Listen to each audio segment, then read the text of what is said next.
Hey guys. Tonight, we step into the soft crackle of a dying hearth. The kind of fire that's too tired to keep snapping, just breathing low and warm across the floor. The wooden beams above creak with the shifting wind. Outside, it's that kind of darkness where you swear the stars are hiding just to mess with you. And inside, you're curled up under coarse wool blankets that smell faintly of smoke and something suspiciously animal-like. Welcome to a medieval night. Your bed's stuffed with straw. If you're lucky, it's not infested with lice. If you're really lucky, the family pig isn't sleeping beneath it for warmth. Because yes, you're not alone here. You've got your siblings next to you, your parents across the room, maybe a cousin by your feet. And again, don't forget the pig.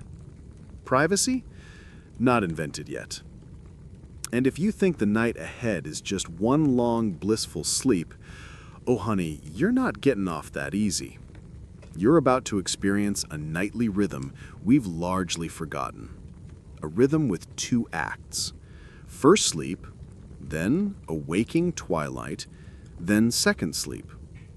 It's not just poetic, it's historical, it's biological, and, well, you probably won't survive this century, but at least your circadian rhythms are doing great. So, before you get comfortable, take a moment to like the video and subscribe, but only if you genuinely enjoy what I do here.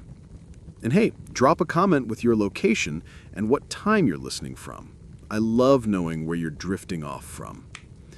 Now, dim the lights, maybe turn on a fan for that soft background hum, and let's ease into tonight's journey together. You're lying there on your back, listening to the silence stretch out like a cat. No street lamps, no TikToks, no just one more episode. Darkness falls like a weight over the village, and suddenly your body's like, you know what? Bedtime. Not because it's 10 p.m., because it feels like sleep. And so begins what historians call first sleep. It comes on naturally, usually a few hours after sunset. You fall asleep deeply. This is that good melatonin-rich slumber that practically tackles you. Your body's syncing up with the Earth's cycle, with no screens or caffeine to gaslight your biology. Cozy, right? Now, it's worth noting that medieval people weren't entirely clueless about what sleep did.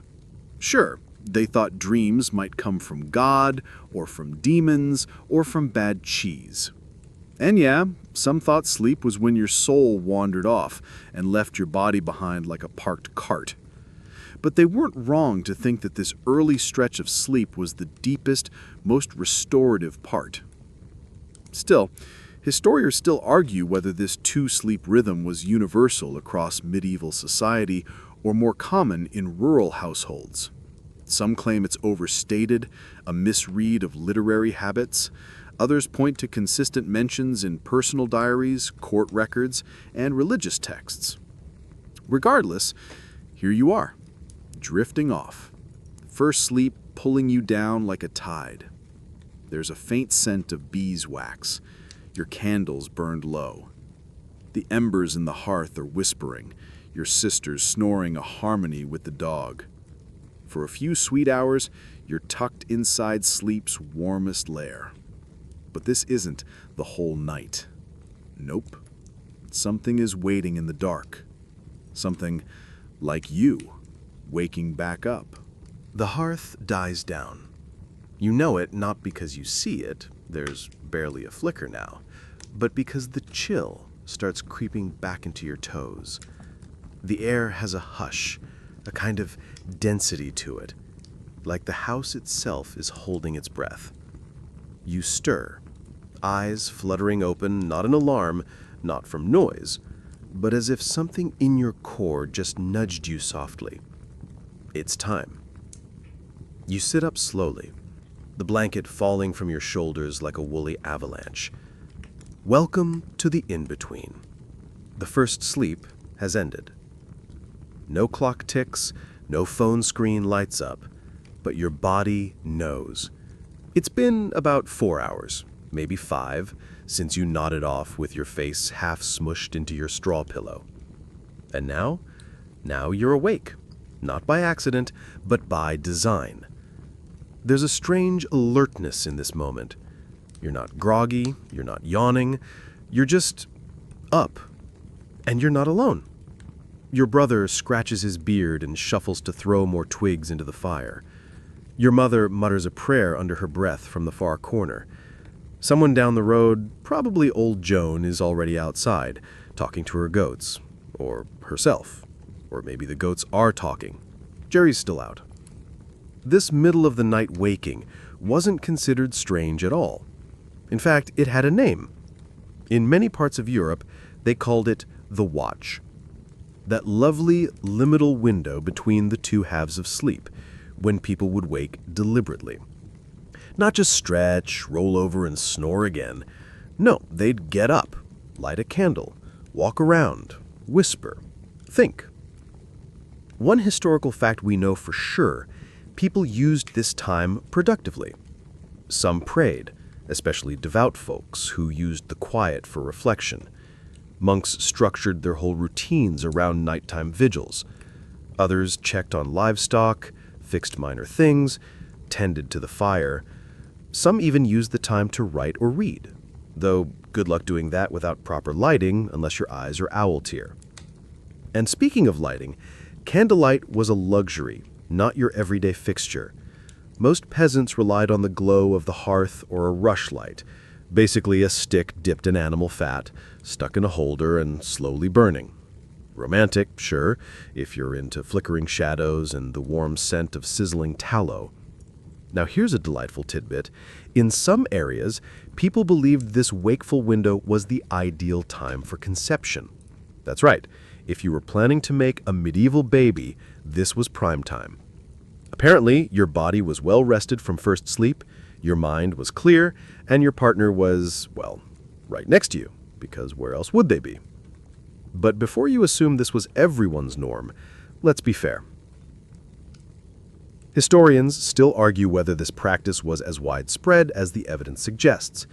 Some argue that references to first sleep and second sleep were more poetic than practical, or limited to certain climates and classes.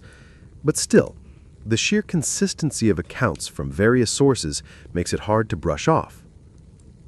So here you are, in the hush between. You shift under the blankets, finding the warm patch you left behind. The house sighs softly. There's a freedom in this moment. Not the rush of morning, not the fatigue of night, just stillness.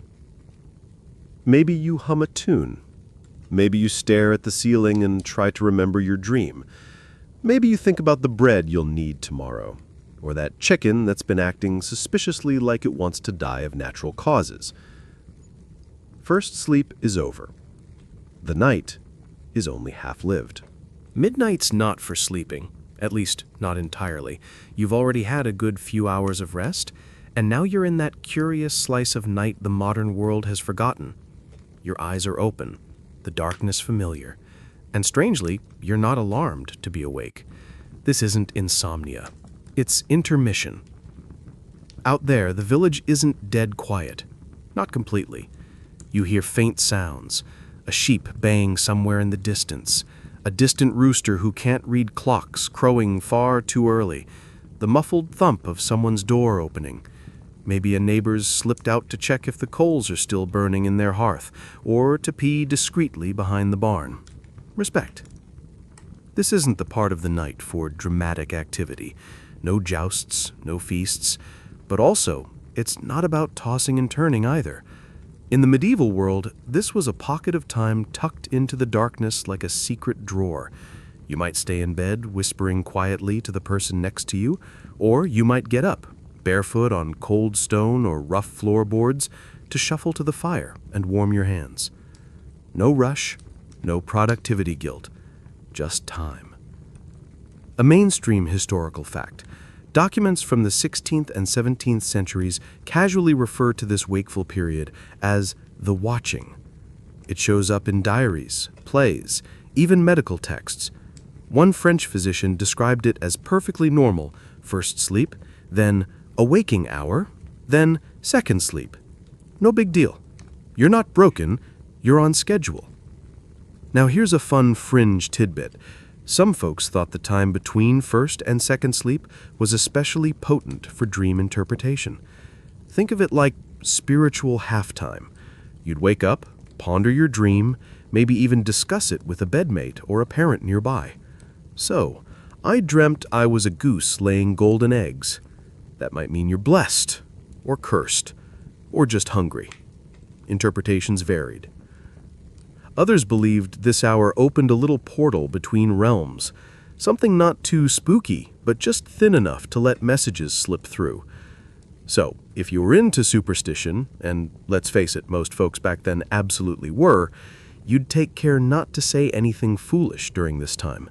Words had power at midnight. Even your muttered complaints about that snoring neighbor might summon a little mischief. You could also take a moment to, stoke the fire and make sure it doesn't die. No central heating meant that if you wanted to avoid waking up with icicles on your eyebrows, you had to manage your heat through the night. This might mean raking ashes just right, or adding a log and whispering a little prayer so the flame didn't attract anything, uninvited. But here's where it gets tricky. Scholars can't seem to agree whether this wakeful period was consciously structured by people or whether they just accepted it because their bodies naturally did it. Was it a cultural habit shaped by routine, or was it the absence of artificial light that made segmented sleep the default? Some say it was environmental, others argue it was spiritual. The truth? Still debated, still dreamy. As for you, your fingers are warm again, your eyelids heavy. The fire throws lazy shadows against the wall. The rooster has thankfully shut up. It's almost time to slip back under the blankets, back into the dark, back into the next dream. Nature's alarm clock doesn't beep, doesn't vibrate under your pillow, and definitely doesn't play some upbeat synth-pop song you now resent. No, your medieval wake-up calls are quieter, stranger, and far less optional. As you stir during this middle-of-the-night pause, you're tuning into a symphony of subtle cues. The cooling of the air tells you the fire's nearly out. The rustle of hay beneath the sleeping ox suggests it's shifting in its streams, hopefully not into your face. Maybe you hear the shifting creak of the roof beams, swollen with night moisture. Or perhaps it's just that unsettling moment when the silence grows so thick you notice it. This isn't just spooky ambiance, it's biological. Your body responds naturally to light and temperature. Without artificial light keeping you up until 2 a.m., your circadian rhythm is free to operate like it's meant to. Melatonin rises when the sun goes down, nudging you into a deep sleep. Then, a few hours in, as your core body temperature drops, you naturally wake. Now, it may not be precise, this isn't Swiss clockwork, but for the average medieval sleeper, these sensory cues served just fine. You were tuned to the rhythms of nature because you had no choice. No phones, no glowing screens, just the stars outside and maybe, if you were in a wealthier home, a slit in the wall known as a window, though that was more for draft than daylight. A reliable historical fact: people often relied on animals to set the tone of the day. Roosters, sure, but also cows, who needed milking before sunrise, or dogs who'd bark if something wasn't right. In some monastic communities, monks were trained to wake at specific intervals during the night for prayers. No alarms, just inner discipline, natural signs, and a kind of body memory passed down from candlelit youth. Fringe tidbit of the night: There were those who believed waking up at certain times held spiritual significance. One belief was that if you spontaneously woke at 3 a.m., you were being watched or chosen. A divine nudge or something less divine and more cloven-hoofed. Depends on whom you asked. Some folks even whispered that souls were most active around that time, and not just the living ones. Now, historians still squabble over how universal these natural rhythms really were. Some argue that rural peasants lived closer to this nature-bound pattern, while town dwellers or aristocrats whose homes had thicker curtains or more insulation may not have adhered so strictly. Others point out the lack of consistent nighttime documentation, asking, were these references just rare exceptions or the norm? But you don't have time to worry about that. You're living it. You rise just enough to peer through a gap in the wall where wind hisses gently through poorly sealed wood. The stars are dimmer now. A patch of pale sky hints that dawn might not be far off. The air smells of ash, cold breath, and hay. You sigh, stretch your arms above your head, and feel that delicious heaviness settling back in. Second sleep is calling you, but not yet. Just a few more minutes to bask in the quiet. The night isn't finished, and neither are you. Blame it on the darkness. Seriously, go ahead.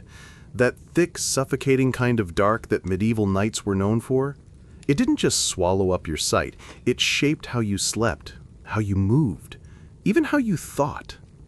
You're sitting there in your slightly damp wool shift, staring at the near total blackness. There's no street light bleeding in through linen curtains because there are no curtains. Or streets.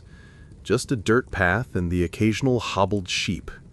The moon might be out, but maybe it's behind clouds, or new, or just refusing to participate tonight.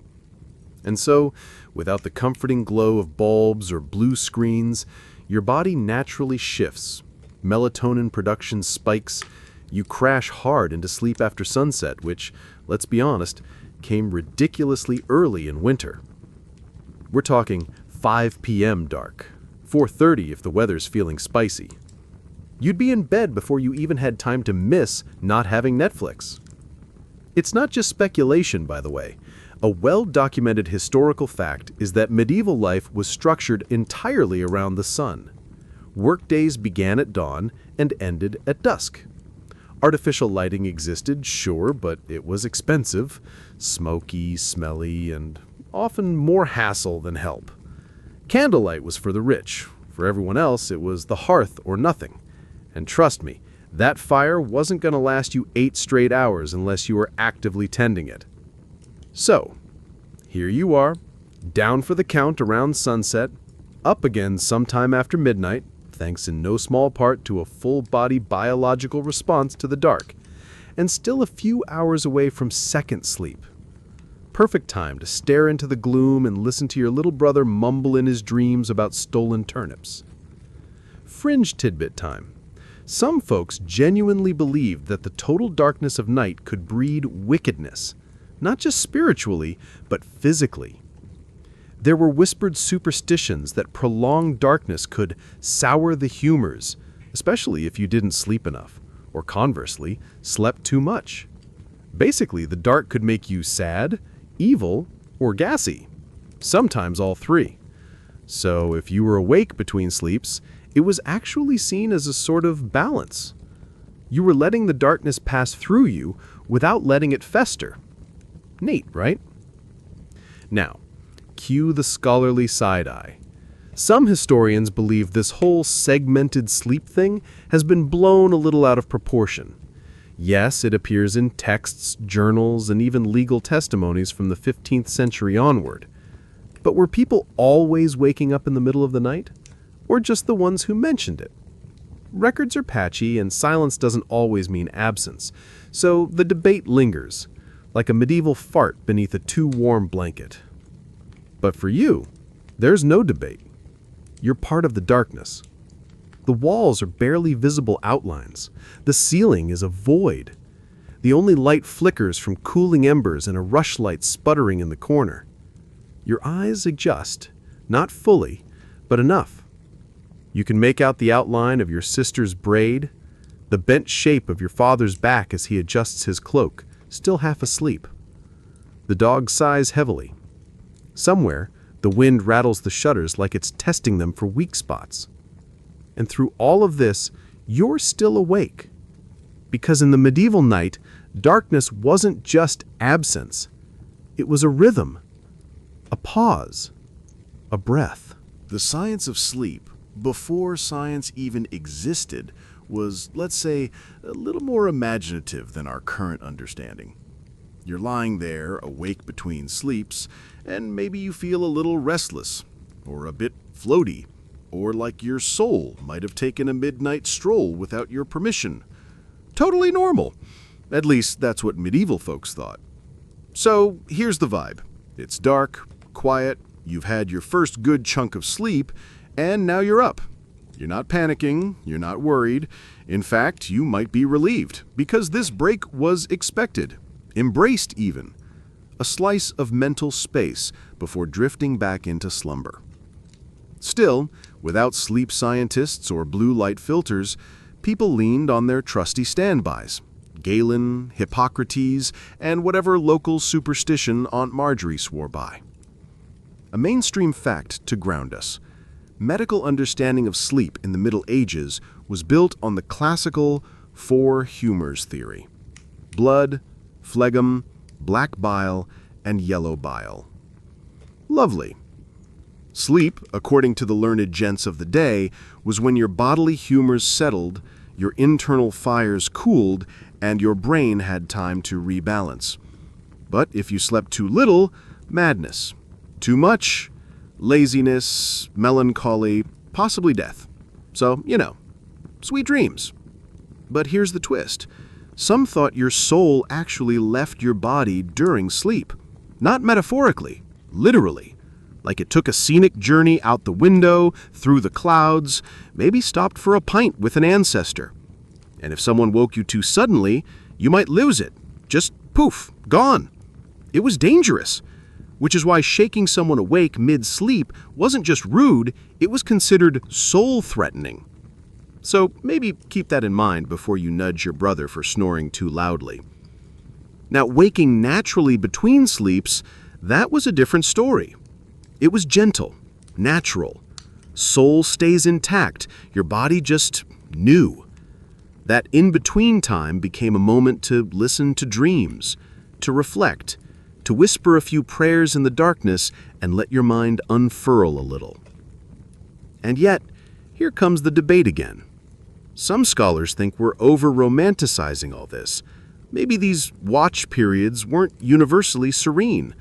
Maybe people were just up because of discomfort, or cold, or noisy goats. Maybe some of the writings about segmented sleep were idealized, exaggerated, or even misinterpreted. Some say it's not evidence of a structured two-part system, but rather sporadic nocturnal awakenings dressed up in poetic language. But the counter-evidence, pretty convincing. People from France to England to Italy wrote about these two distinct sleeps as if it were as normal as brewing beer or accidentally setting your hair on fire near the hearth. So, odds are, this wasn't just the weird habit of monks or night owls, it was everyone. Fringe fact for tonight's intermission. In some parts of Europe, people believed that the dreams you had in the first sleep were just warm-up nonsense. It was the second sleep dreams, those post-wake nap narratives, that really mattered. That's when your soul had gathered intel and returned with the good stuff. Prophecies, warnings, maybe even lottery numbers if you were lucky and had invented a lottery. So here you lie, swaddled in scratchy wool, half wakeful in a world that sees your consciousness not as broken, but as beautifully rhythmic. You're not malfunctioning, you're just medieval. And second sleep is on the horizon. But first, maybe a prayer. or a peep out the window just in case the moon's out and feels like showing off. You, your cousin, and a chicken. That's not the start of a weird joke, it's your sleeping arrangement. Welcome to the reality of medieval bedtime, where personal space is a distant fantasy, and your bedmates might include your extended family, your neighbor's toddler, and something that clucks. It's the middle of the night, and here you are, wide awake between first and second sleep, tangled in a communal pile of limbs and blanket scraps. You're pressed up against your cousin who smells vaguely of turnips and cheese. Someone's elbow is in your ribs. You're reasonably sure the dog just farted.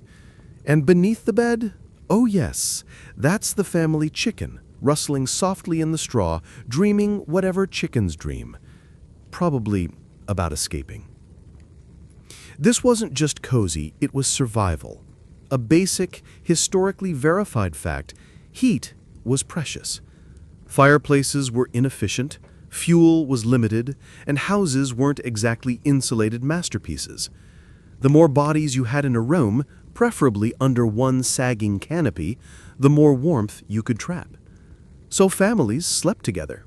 Entire households sometimes, multiple generations. And if you were lucky enough to own a feather mattress, you probably shared it with half your bloodline and the occasional guest. Now, you might think, well, surely the upper classes had it better. Yes and no. Sure, they had separate bedchambers and tapestries to block drafts, but shared beds were still common. Servants often slept at the foot of their masters' beds. It was practical, expected, and honestly, kinda awkward. Imagine waking up in the middle of the night for your medieval watch time, only to find your valet is spooning you for warmth. Good morning, Your Grace. But here's the curious effect.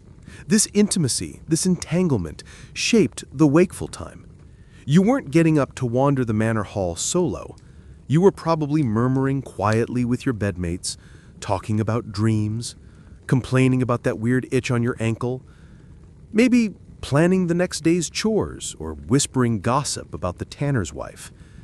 Midnight was social hour, low-key, quiet, and cloaked in shadows. Quirky fact incoming.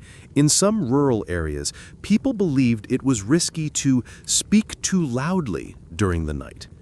They said it could wake the dead or invite spirits who lurked in the shadows. So while chatter was common, it was often hushed, like a secret passed between breaths, which only added to the dreamy, unreal feeling of the whole thing. And historians? Oh, they're still squabbling about how widespread these sleeping arrangements really were. Was bed sharing a universal thing across medieval Europe, or just a necessity for the poor? Some suggest the practice was regional. Others say it lingered far longer than we assume, right into the early modern period, when beds were still the most valuable furniture in the house. But for you, none of that matters. Right now, you're adjusting the blanket that someone keeps stealing. You're breathing in the scent of old wood and smoke. You're listening to your cousin snore gently beside you. And somewhere under the bed, the chicken coos in its sleep like a feathered goblin. And as weird as it seems, you feel safe, connected. Like this half-wakeful state belongs to all of you. A quiet moment. A shared rhythm. A medieval pile of humanity. And one very smug chicken. Interlude activities. Let's get weird. You're still very much awake in the soft gloom between first and second sleep. And now you've decided, hey, why waste this time just lying here staring at the ceiling? Time to do something useful, or strange, or both. So what does one do at 1:45 in the morning in a medieval household? You'd be surprised. This in-between moment was ripe with opportunity. People tended to fires, sewed clothes, sharpened tools, or checked on the animals. The productive types might kneel beside their beds to pray or recite psalms softly to the rhythm of snoring relatives, Devotion never slept after all. A mainstream historical fact, religious texts and manuals often reference this nighttime interval as an opportunity for devout reflection. Monks structured their entire lives around it, chanting matins at midnight, bathed in candlelight, and chilled to the bone in cold stone cloisters. Lay people, not to be outdone, also incorporated prayer into their midnight pauses. It was said to be the purest time for the soul to reach upward, like God was more likely to pick up the phone when it was this quiet. But don't worry, not everyone was vibing on that level of holiness. Plenty of folks used this time to, well, get creative. One recorded case from 17th century England had a woman brewing herbal tonics in the dark, believing the herbs spoke more clearly between sleeps. Another document described a blacksmith who'd sneak outside to hammer horseshoes under the moonlight, for the ambiance. And then, of course, there were those who used the time for more personal activities. Some historians believe this gap was the preferred moment for intimacy between spouses. You've already had a nap, you're warm-ish, you're not completely exhausted, and your bedmate is right there. Not exactly romantic lighting, but in the absence of candles, the firelight does do wonders for skin tone. Quirky fringe tidbit. There are accounts, yes, really, that some people believed the air between sleeps was especially thin, spiritually speaking. Thin air meant spirits could pass through more easily. This made the time ideal not just for prayer, but for more interpretive activities, like divination, pouring wax into water to see the future, whispering names into mirrors, holding a dried mole's foot, don't ask, while chanting for dreams of your future spouse. All this at 2 a.m. while Grandma snored on. Still, the scholarly debate continues. Some argue that these nighttime tasks were overstated in the records, that not everyone was up doing mystical arts or sewing by firelight. Maybe it was mostly the sleepless, the bored, the burdened. Maybe some people really did just roll over and drool into their straw. But we know for sure that the break was used, not wasted. It was seen as a natural time to dip into the world of thought and intention before the next descent into dreams. So maybe you reach for a bit of mending that's been nagging you for weeks. Maybe you trace patterns in the firelight, thinking about the fish you need to catch tomorrow.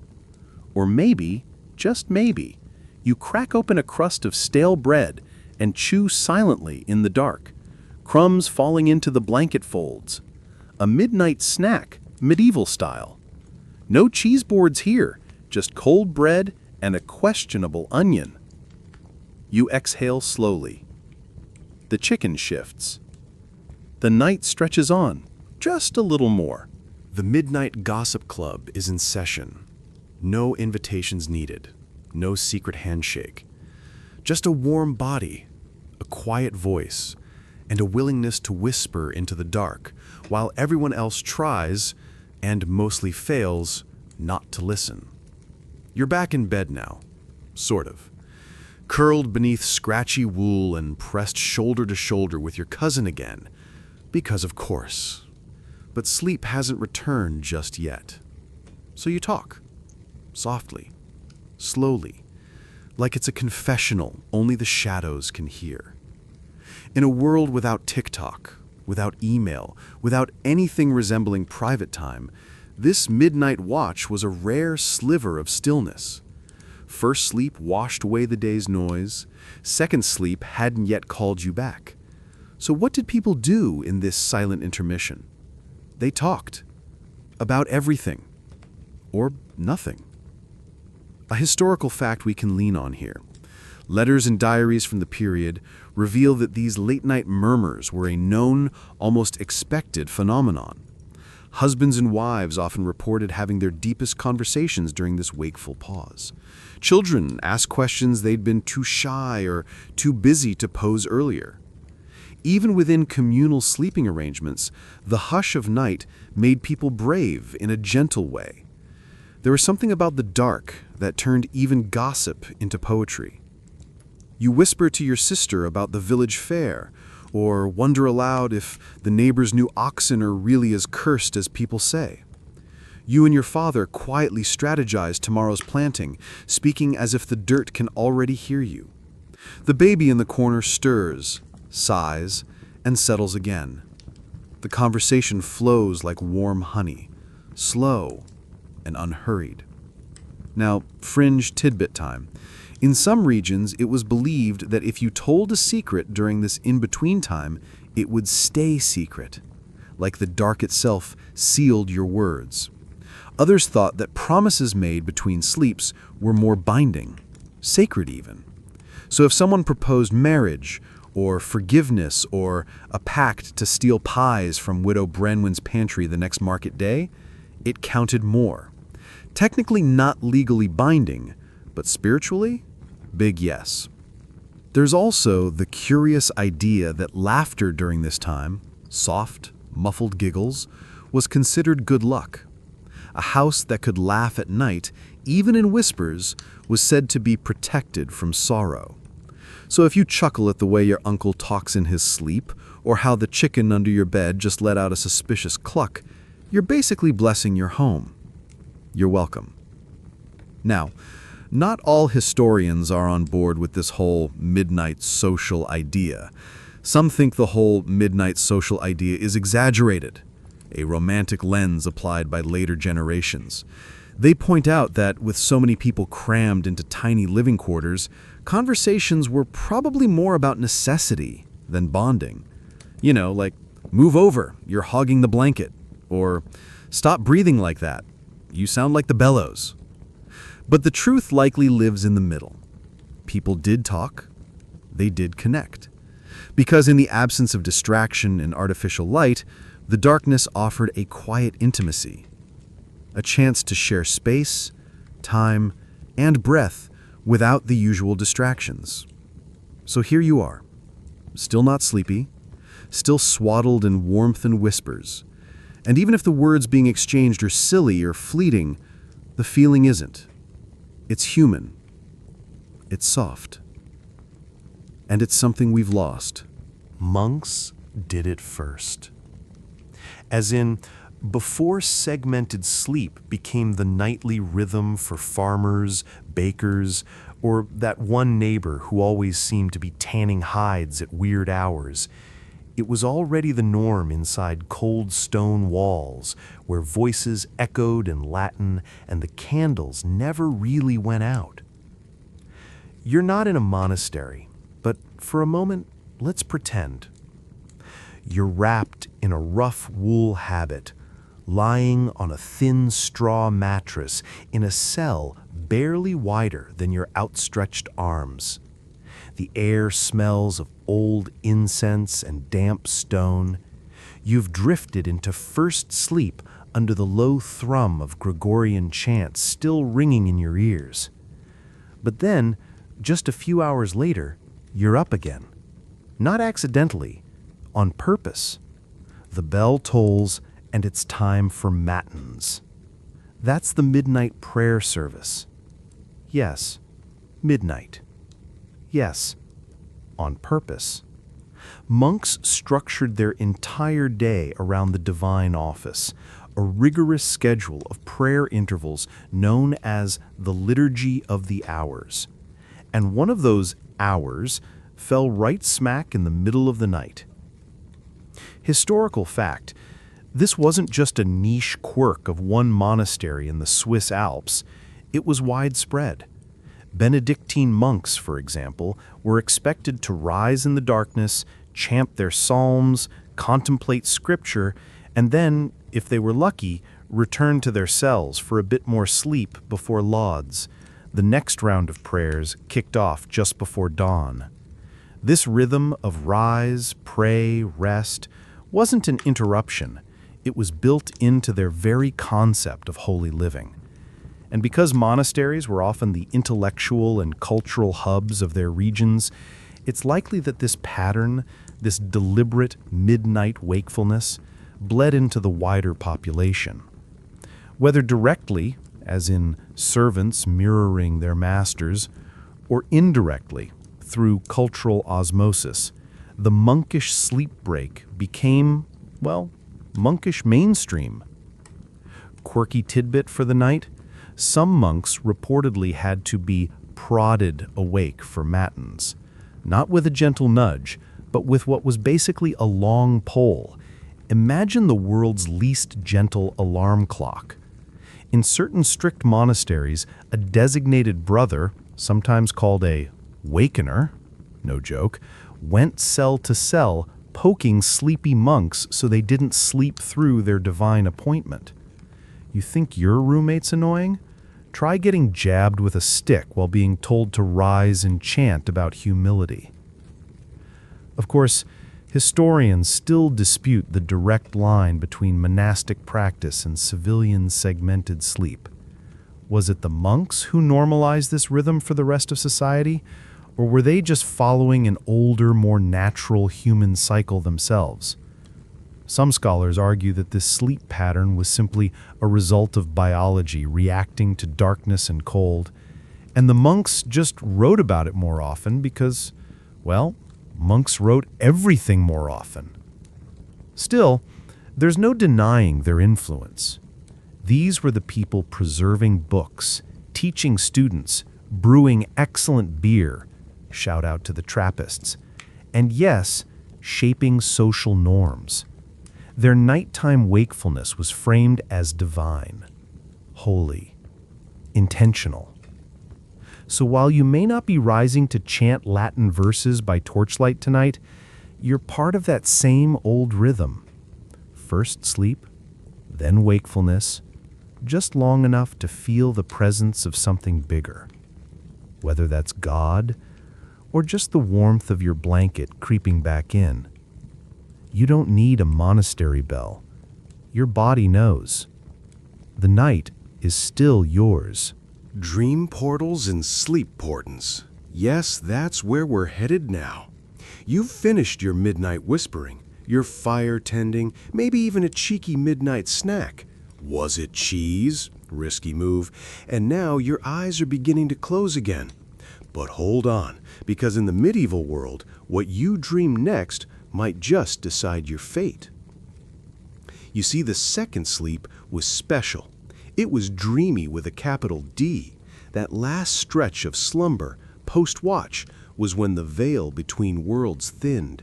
Your dreams during this period weren't just bizarre brain static. They were signs, messages, warnings, invitations to the divine, or the devil, depending on your bedtime mood. One solid historical fact: medieval people took dreams seriously.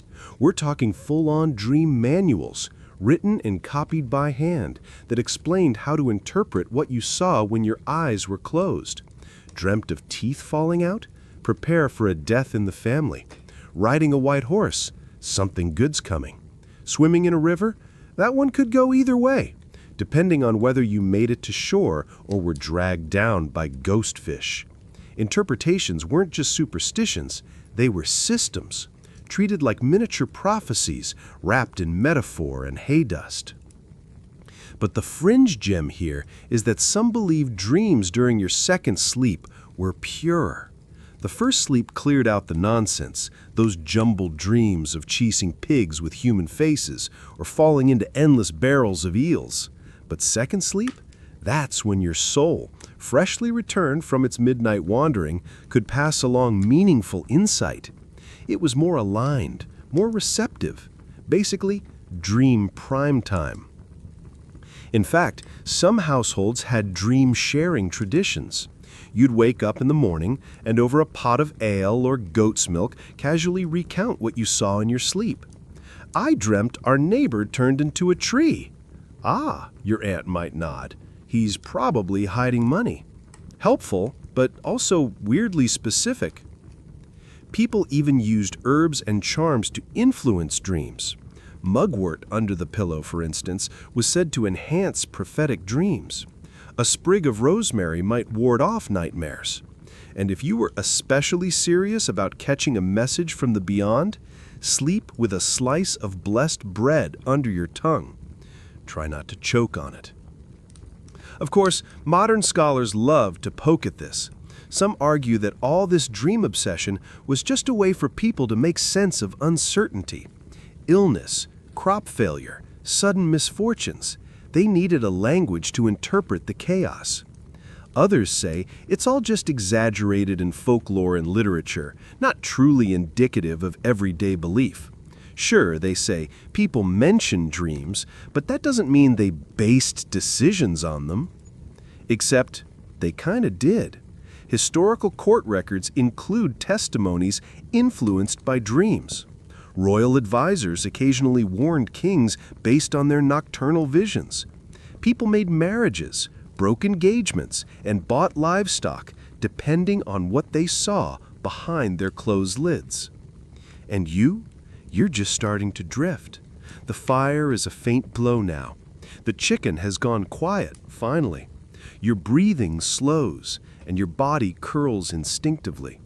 The second sleep is wrapping itself around you. And if you dream of a goat dancing in a church, well, it could mean prosperity.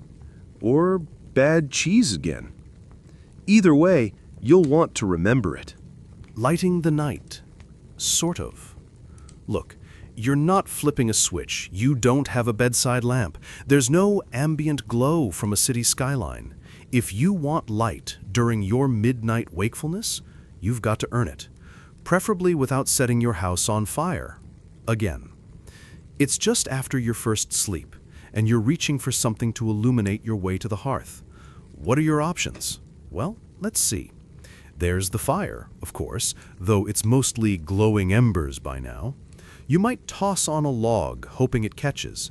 If you're lucky, the fire's still throwing enough light to see a foot or two in front of you. If not, you'll need reinforcements. Enter the humble rushlight, a verified historical mainstay. Picture a long, thin reed, soaked in animal fat, of course, because everything in this era is soaked in animal fat, and then dried stiff. You slot it into a metal clamp or stick it in a potato, really, light one end, and voila! Instant, flickering, smoky light. Bright enough to read by? Barely. Bright enough to trip over your neighbor's boot and blame the chicken? Absolutely. For the fancier folks, aka people with actual coin, there were tallow candles. Made from rendered animal fat, these were thicker, longer burning, and wonderfully smelly. A little like lighting a stick of beef jerky. They left behind soot, occasionally exploded with air bubbles, and if you left one burning unattended, congratulations, you just invented the house fire. Beeswax candles? Oh ho, you think you're royalty. Those were expensive, used by churches and nobles, and smelled a lot nicer. If you had one, it was for special occasions, like holy days, weddings, or successfully surviving another plague wave. And even then, you'd only burn them for minutes at a time. Anything more was an offense to the economy of wax. Fringe tidbit alert, some believed the type of light you used at night could affect your dreams. A rushlight might draw in spirits because its flame was considered hungry. Tallow, being made from flesh, could absorb your mood and reflect it back in dreams. Beeswax, on the other hand, was seen as pure. It cleansed. Lit one of those before second sleep, and you might just dream of angels baking bread, or at least not dream of falling into pits filled with weeping frogs. There's also a curious mention in one 15th century herbal that certain colored flames, produced by adding salt or specific herbs to the fire, could ward off nightmares. A blue-tinted flame, for instance, was said to confuse demons. Is that true? Probably not. Did someone absolutely try it with too much enthusiasm and no ventilation? Absolutely. Now, historians love to speculate, was the scarcity of light the reason segmented sleep emerged in the first place? The theory goes that once darkness fell and lighting options were so limited, people simply went to bed earlier out of practicality. That first sleep came on naturally. Then the body, fully rested after 4 or 5 hours, woke again during the darkest part of the night when light was scarcest. Coincidence? Maybe. Or just the body adapting to its flickering, smoky world. So here you are, fire gently stoked, rushlight burning low, your face flickering with golden shadow. You sit for a moment, hands warm, breath visible in the chill. The room glows just enough to remind you where the walls are and where the bed waits. You rise, blowing out the flame with a practiced puff. The darkness rolls back in like a tide, and second sleep is calling. The superstitious sleeper knows that bedtime isn't just about fluffing your straw and dodging fleas. It's about protection. Because once you close your eyes in the medieval night, who knows what might slip through the cracks in the walls, the knots in the wood, or worse, your dreams. You shift under the blanket. The fire's burned low again. A faint creak from the corner of the room, probably just the floorboards, but still, you clutch the small charm tied around your neck. That's your good luck piece, or your demon repellent, or maybe both. Let's start with a solid historical fact. People in the Middle Ages took nighttime threats seriously. Not just the real ones, like robbers or rats, but the supernatural ones, the demons, witches, elves, and wandering spirits said to prowl when the moon was high. Sleep wasn't always peaceful. It was vulnerable. So you didn't go to bed without layering on some protection. You might stuff iron nails under your pillow, or hang herbs like rue or St. John's wort above the door, or tuck garlic into the thatching. Yes, garlic. Not just for flavoring your gruel, for warding off evil. Vampires, not really a medieval thing yet, but all sorts of night creatures were said to hate the smell. Honestly, so did most humans. One fringe favorite, sprinkling salt in the corners of the room. Salt was seen as purifying, protective. If a ghost tried to cross your threshold, the salt would apparently confuse it, forcing it to count every grain before moving on. Ghosts, famously, are very bad at multitasking, and very easily distracted by tiny objects, apparently. Another popular charm, a child's shoe placed in the chimney. Don't ask why it's always a shoe. Nobody really knows. But it was believed to trap evil spirits before they could make it into the room. And if the chimney didn't stop them, you'd hang a pair of shears, open, of course, above the bed to snip bad dreams mid-flight. Sleep tight. And speaking of dreams, there were dark beliefs around those too. Some folks blamed bad dreams on the nightmare, a malevolent spirit who sat on your chest and fed off your breath. Sound familiar? That's the OG sleep paralysis demon. To fend her off, people would sleep with a small piece of bread in their mouth, or, in some areas, smear goose fat behind their ears. Functional? Doubtful. Slimy? Absolutely. Now, not everyone agrees on how widespread these practices really were. Some historians argue these superstitions were mostly confined to rural areas or lower classes, while others insist nobles had just as many weird rituals, just dressed up in more Latin and embroidery. There's also debate over how much these protections were actually believed versus simply done out of habit. Was it spiritual insurance or just tradition? Either way, you, dear sleeper, have done your part. You've whispered a protective charm under your breath. The dog is curled at your feet. Your mother muttered something to the hearth gods before bed, and there's a bundle of dried herbs hanging above the door, its shadow twitching in the firelight like it's alive. You close your eyes, trusting the garlic and the shears and the salt to do their job. After all, it's not just sleep. It's a nightly negotiation with the dark. Is it first sleep yet? That's the question you're silently asking as the sky turns from red to deep plum and the chickens start settling down. There's no clock on the wall, no phone lighting up your notifications, no reminder chime softly telling you it's 9:30 p.m. and time to wind down for bed. But you don't need any of that, do you? Because your entire body already knows the answer. You look out the tiny window, or the hole in the wall you call a window, and the last light is gone. Not fading. Gone. the kind of dark that swallows shadows whole. It's not ominous, it's normal. It means the first sleep is nearly upon you. Historically speaking, there was no singular signal for when first sleep began. People went to bed when the world told them to. Sunset was the cue, and the hour after it was known, charmingly, as the first watch. This wasn't the same as the later midnight watch during the break between sleeps. This was the wind down, the slow surrender. You'd finish your meal, stoke the hearth for the night, and maybe tell a story if your voice wasn't hoarse from shouting at livestock all day. Then, you'd lie down, on a straw-stuffed mattress if you were lucky, on a bench if you weren't, wrapped in scratchy wool, pressed between siblings, with your feet dangerously close to the family goose. And first sleep would begin, usually an hour or two after full dark. One reliable fact for medieval life, in most places, especially rural ones, people operated on a pattern closely tied to solar time. They used the term prime sleep to describe that deep, early stretch that came after the body had been lulled by hours of darkness and physical labor. Nobody needed a timepiece to know it was time. The sun was down, the work was done, and the fire's glow was starting to look like a lullaby. But here's your quirky tidbit.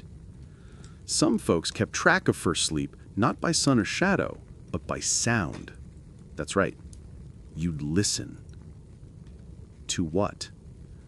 The village dogs barking less. The last wagon wheels creaking home. The baby crying one final time before passing out in exhaustion. The whole world seemed to take a breath and exhale, like a massive synchronized sigh.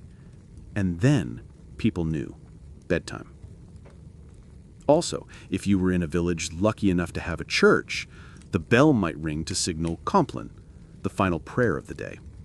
That's when the spiritually devout, or at least the folks pretending to be, would kneel, chant, and call it a day. And once that bell rang, you knew it was lights out. Or rather, candle out. Historians, as always, find a way to fuss over this. Some argue there wasn't a defined first sleep at all, just regular sleep that was occasionally interrupted. Others say it was a structured, expected pattern. There's also discussion about latitude. Maybe people in northern Europe, with their longer nights, were more likely to split their sleep.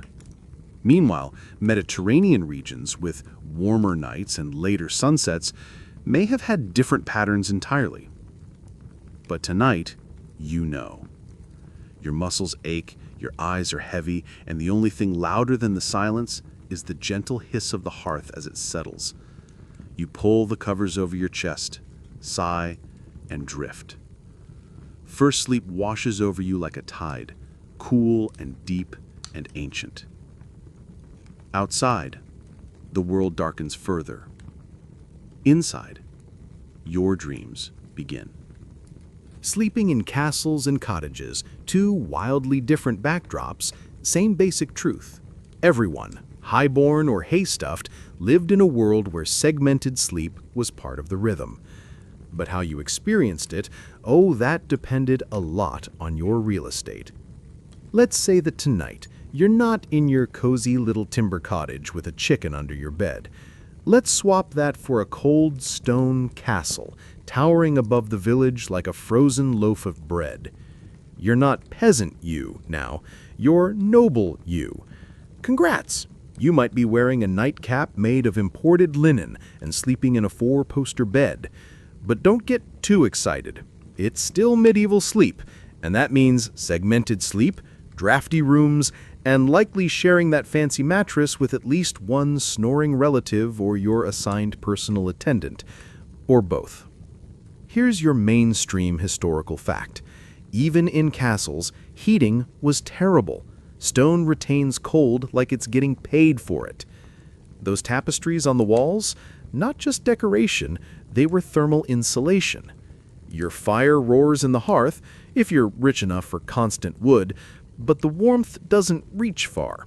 So nobility still often bundled up, layered thick woolen covers, and huddled close with others to sleep, just like the peasants, just with slightly more silk and way more pretentious bedtime prayers. And yes, first sleep was very much a thing here too. In fact, records from noble households often include mentions of the watch or the waking time in relation to religious observance or even estate management.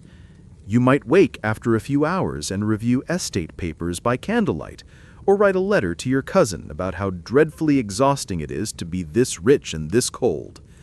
Now, back to the cottage. You're snuggled in again, side by side with your siblings, possibly your in-laws, and always the dog. First sleep ends, and you're all awake-ish. Some murmur, others fart softly into the shared warmth.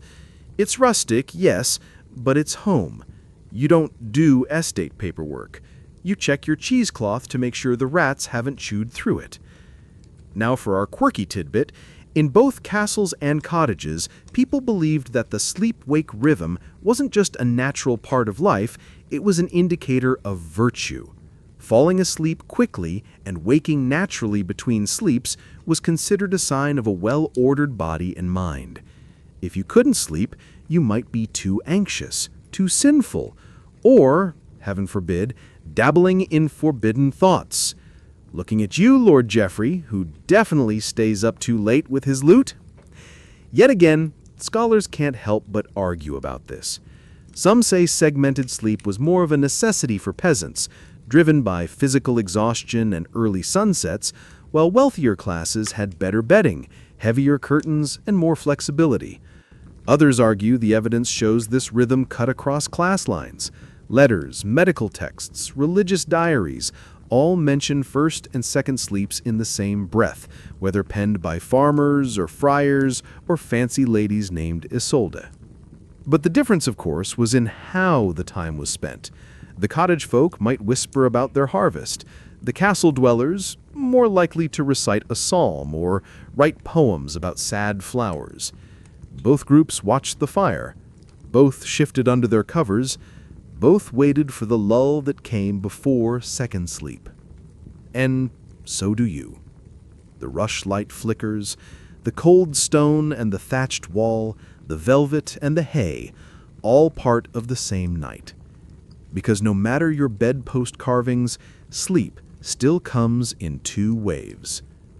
And the tide is rising again. Night watchers and sleepless souls.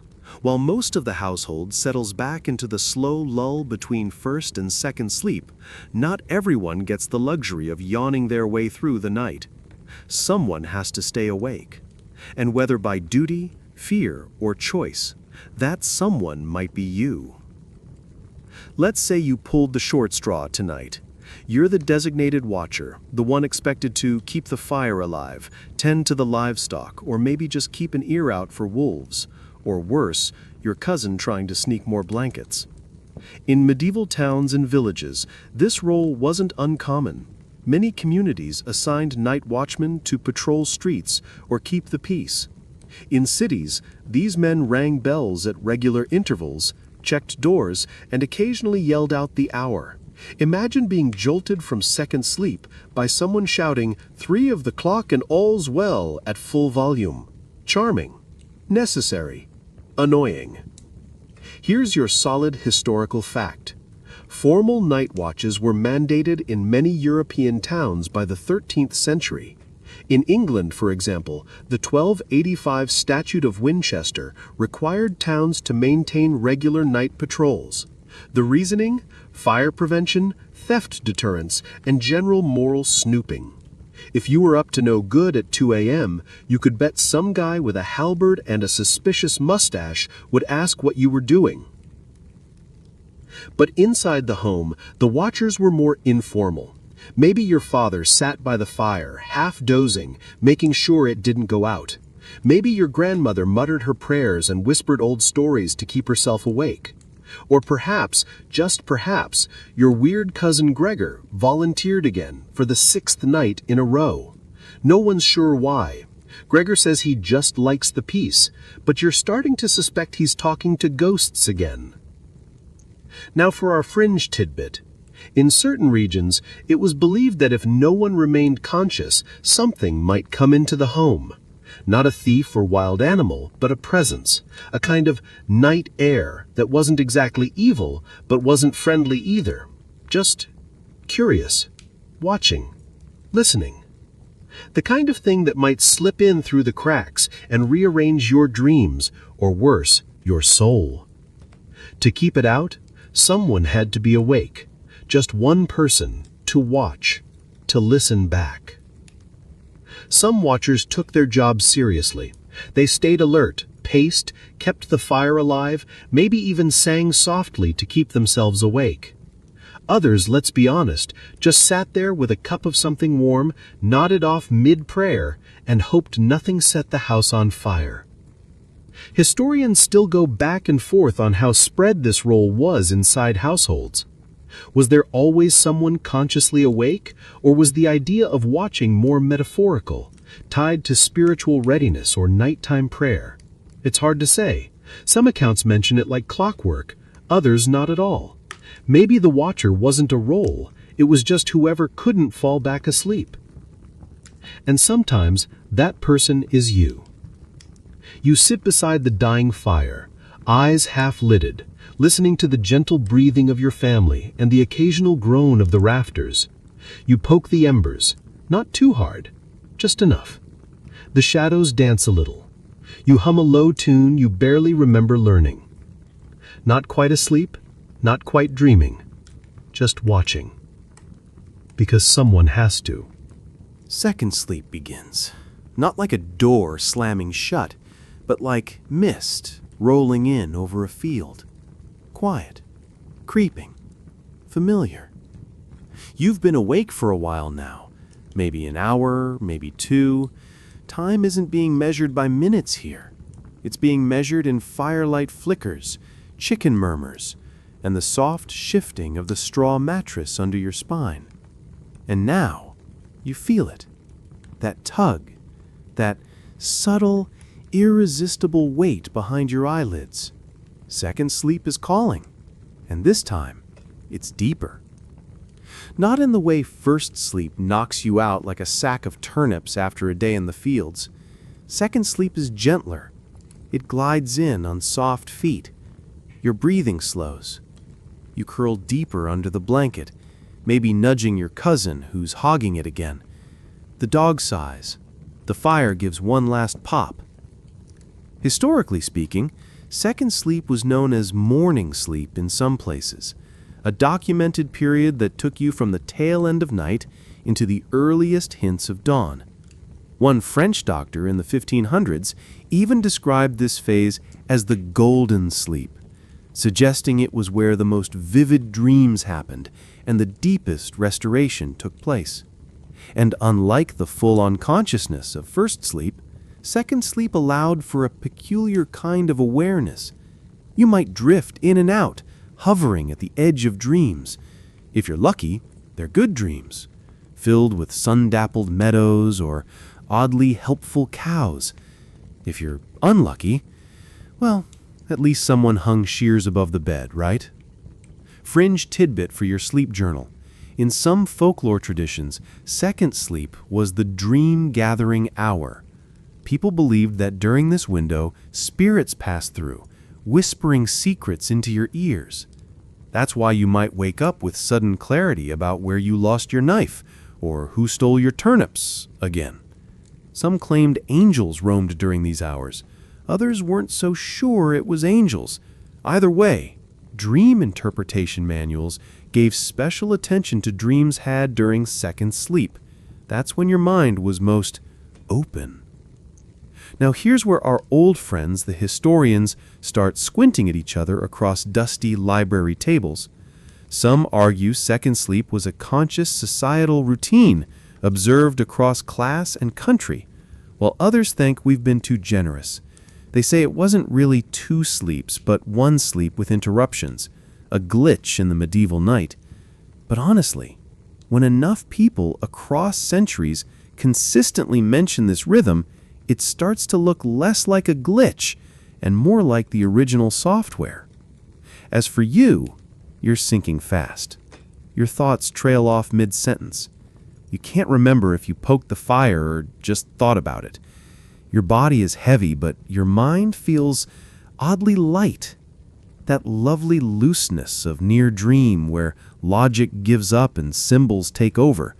A place where goats wear boots, and your deceased aunt offers you soup in a cathedral. Perfectly normal.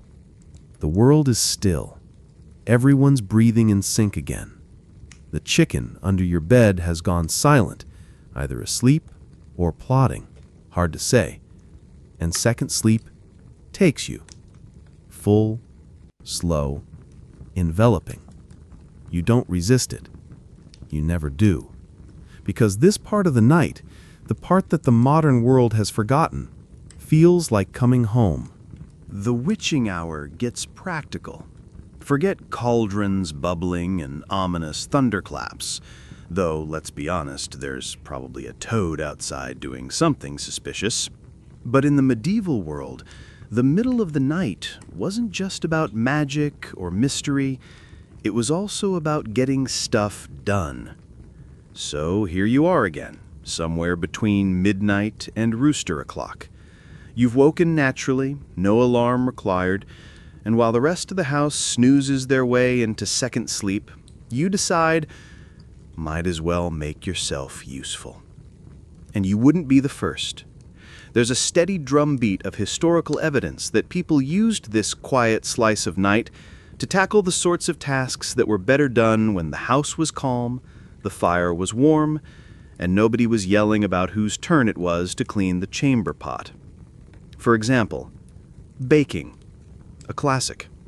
If you were a baker, or lived near one, you'd hear them stirring flour, feeding fires, and prepping loaves during this window. Bread waits for no one, neither does dough, and having it ready for sunrise was a cornerstone of village life.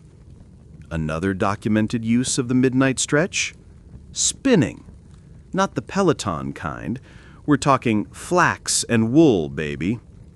Many women used this time between sleeps to spin thread by rushlight, their fingers moving in a trance, the spinning wheel humming like a lullaby with an attitude.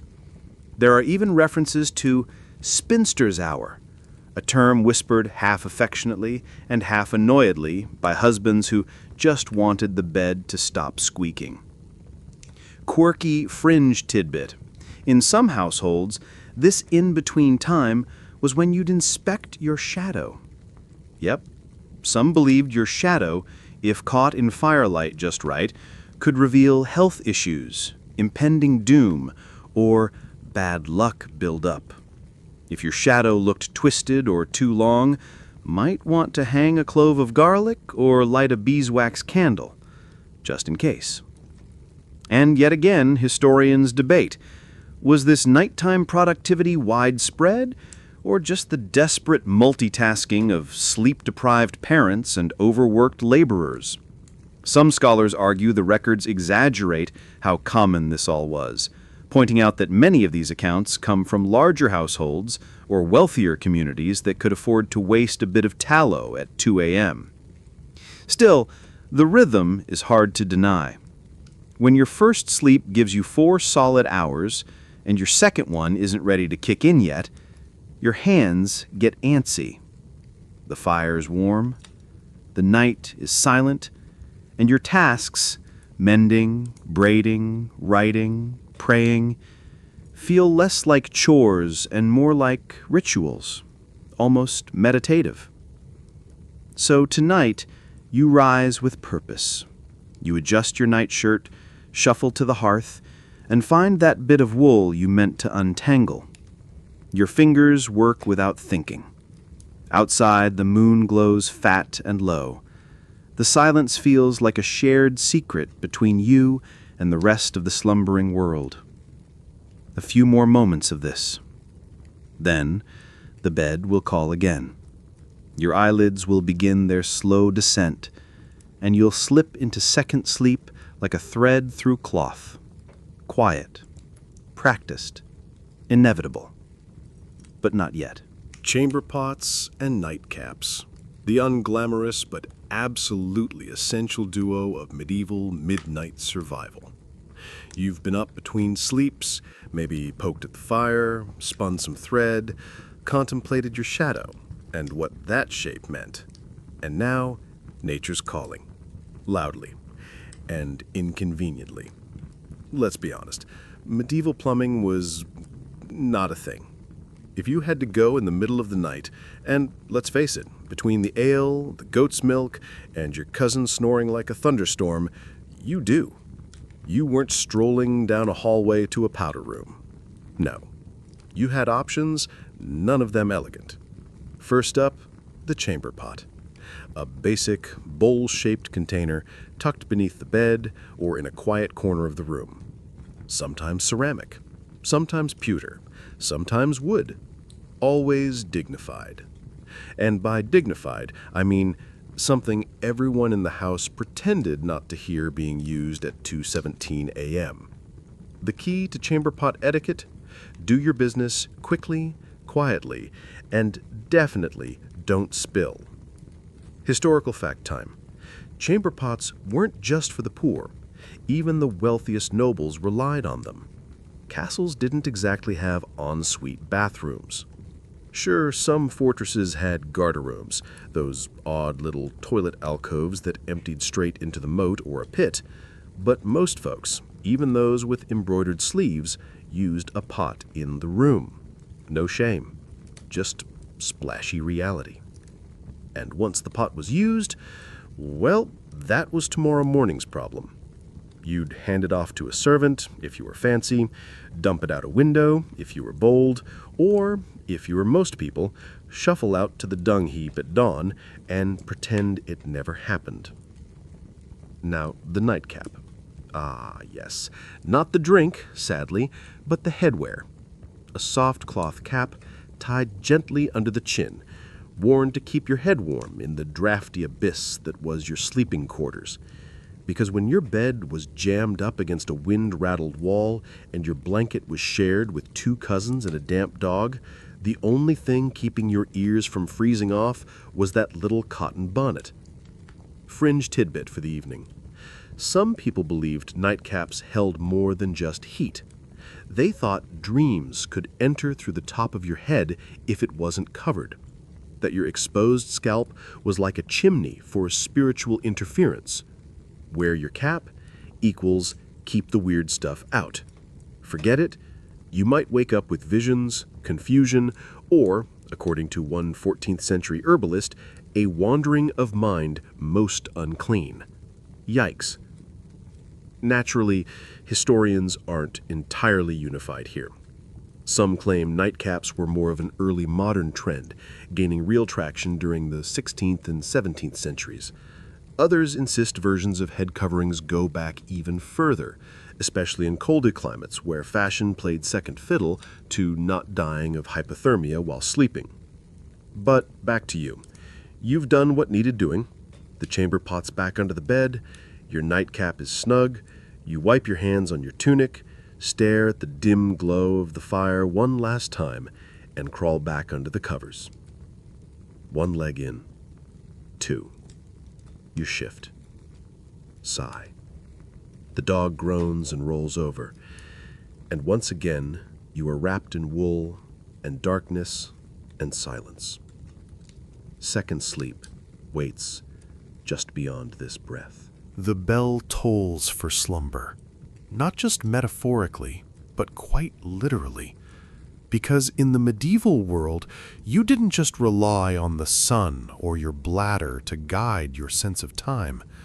You listened for bells, deep, solemn, echoing across hills and valleys like ghostly punctuation. And yes, even in the middle of the night, you're lying there between first and second sleep, half drowsing, half alert, when you hear it. A low bong drifting in through the drafty slats of the cottage wall. The village church is marking the hour, or the monastery, or if you live in a particularly God-fearing place, both. The sound is haunting, oddly comforting, like a bedtime story told by a particularly dramatic cloud. Here's your historical fact. Medieval timekeeping was deeply entangled with religious practice. Church bells rang out for the canonical hours, specific times of day and night designated for prayer.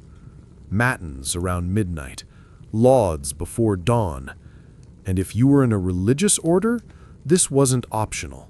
You were waking up, lighting a candle, and chanting psalms whether you liked it or not. But even for layfolk, regular folks like you, those bells structured daily life. Farmers rose with them, bakers baked to them, night watchmen timed their rounds by them. And yes, sleepers often stirred when they heard them echo through the stillness. It wasn't seen as a disruption, it was a rhythm. In some areas, bells also rang to mark curfew. The name itself comes from the French couvre-feu, meaning cover fire, a signal to extinguish open flames for safety. Once you heard that bell in the evening, it was time to settle in, bank the fire, and eventually drift into that first sleep. Now here's a delightfully strange tidbit. Bells were believed to protect the town just by ringing. The sound was thought to ward off evil spirits, demons, even storms. So if you were awake between sleeps and heard the bell toll, you weren't just keeping time, you were being shielded, enchanted by sound waves. It was like holy surround sound. Of course, not all bells were benevolent. Some tolls signaled death, plague, or fire. And if you heard the church bell ring at an odd hour, outside the expected schedule, that was the medieval equivalent of a red flag. People would wake fully, alert, murmuring prayers. Bells didn't just measure the night, they pierced it. Now, as expected, historians have some back and forth about how the bells interacted with segmented sleep. Some argue that these sound cues may have helped shape the very idea of two-part slumber, providing clear markers between sleep phases. Others think the bells were simply part of the broader medieval soundscape and didn't significantly impact sleep habits beyond waking the occasional light sleeper or dog. But let's be honest, if you've ever tried sleeping through a giant iron bell ringing 20 feet away, you know it makes an impression. And tonight, it rings again. You don't move. You just listen. Let the low note rumble through your chest and fade back into silence. There's something oddly soothing about it, like the night has a heartbeat, a voice. You pull your blanket higher, nestle your head into the warm crook of your arm, and close your eyes. The bell has spoken, and sleep resumes. Seasonal sleep shift.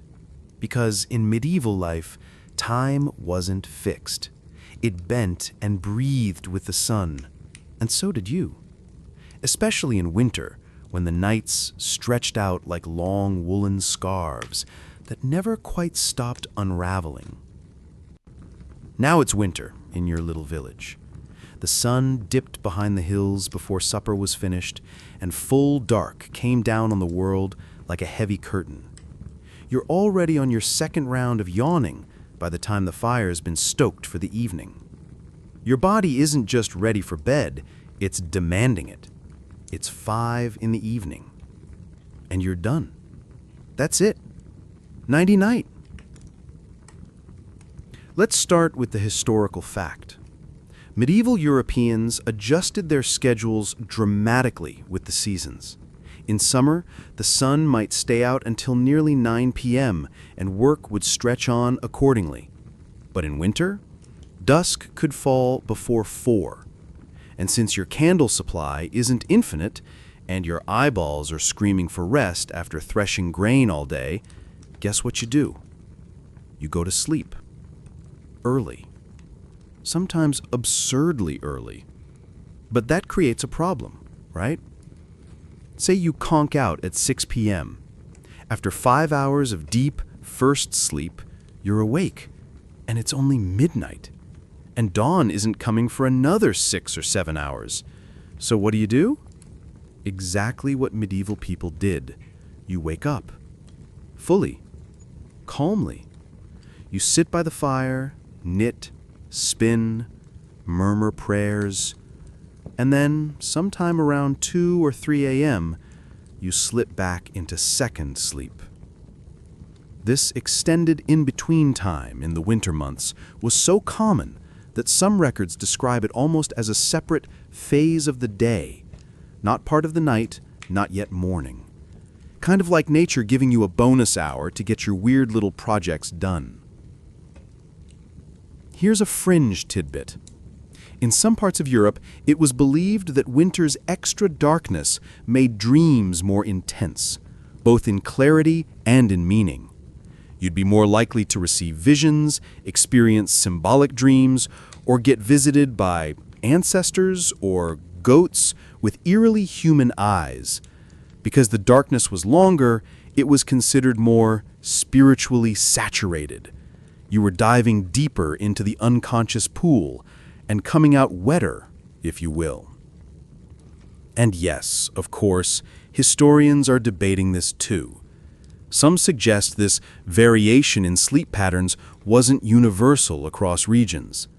Southern Europe, with its milder winters and more daylight, might not have experienced the same strong two-sleep system as, say, England or Norway. Others argue that even in warmer places, people still experienced wakeful periods. It just may have happened later or for different reasons. But in cold climates, that rhythm was baked in like rye bread. So tonight, you're feeling it. The second you sit by the fire after sunset, your eyes begin to droop. You lie down before the moon's even high. First sleep washes over you before the embers have dimmed. Then, midnight. You wake, stretch, pull on a shawl. The cottage is cold. Everyone's snoring. You tiptoe past your cousin, who is, somehow, drooling into a wooden bowl. You settle near the hearth and sip a bit of something warm from a cracked mug. Maybe it's ale. Maybe it's broth. Maybe it's just hot water and a prayer. Outside, snow crunches softly under shifting thatch. The wind sighs against the shutters. The world is paused, and you, just briefly, are awake inside it.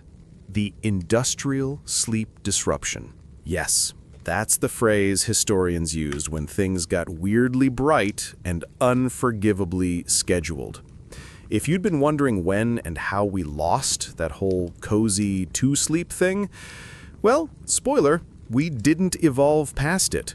We bulldozed over it with factories, gaslights, and the sudden need to be places on time. You're no longer in a medieval cottage. Fast forward a few centuries. It's the early 1800s. You've got soot in your lungs, starch in your collar, and for the first time in history, a reliable street lamp flickering outside your window. The night no longer feels like a velvet void. It feels lit, artificially, relentlessly. Here's your cold, hard historical fact. The Industrial Revolution radically altered human sleep habits. As artificial lighting spread, first gas, then electric, our natural cues our bodies relied on were slowly drowned out. We stopped going to bed at sundown. We stayed up later. Work days got longer. Shift work became common. And with it came a brand new pressure. Consolidate your sleep. No more cute midnight watch times, just one solid 8-hour block or bust. Factory bells replaced church bells. You weren't waking naturally anymore. You were waking on someone else's schedule. Suddenly, sleep became a block you had to fit into your productivity puzzle. Waking up in the middle of the night, that became a problem. Something to be fixed, something we gave a name to. Insomnia. And here's the kicker. People didn't even call it that. There are medical texts from as late as the 17th century that mention segmented sleep like it's the most natural thing in the world. No diagnosis, no fuss. But by the mid-19th century, doctors began pathologizing what had once been normal. Waking up at 2 a.m., you must be stressed, anxious, diseased. Here, take this tincture. Try not to die. Fringe tidbit of the steam-powered night. Gaslight was often blamed for sleep disruption, not just because of the brightness, but because of the vibe. I'm not even joking. People wrote essays about how gaslight felt unnatural, how its pale, constant glow unnerved them. Unlike candlelight, which flickered gently like a sleepy heartbeat, gaslight was harsh, unblinking. It was like the night forgot how to rest. Historians go back and forth on the impact. Some argue the shift from segmented sleep to monophasic, that single block we all chase today, was inevitable, an efficient adaptation to modern life. Others insist we lost something profound, a natural rhythm, a sacred stillness, an entire world between dreams that we simply turned off. But tonight, in your warm little firelit cottage, you don't know any of that. You're living before the ticking of factory time, before the buzz of street lamps, before the idea that sleep must come in one perfect, unbroken slab. You know only that first sleep carried you well, and that second sleep is still ahead.